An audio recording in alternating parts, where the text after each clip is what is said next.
பக்கத்து வீட்டுக்காரனாச்சே எந்த பிரச்சனையும் ஆனான்னு அடங்கி இருக்கும். எங்க பொறுமையை சோதிச்சிடாதீங்க.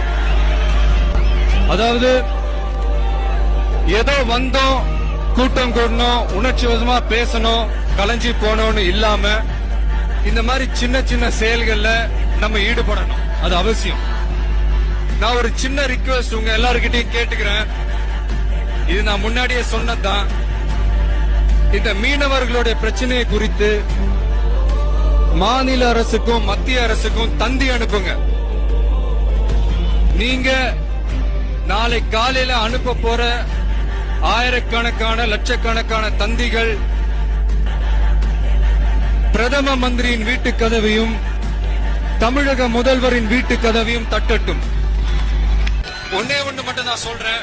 உங்க மேல விழுற ஒவ்வொரு அடியும் என் மேல விழுற அடியா நினைச்சு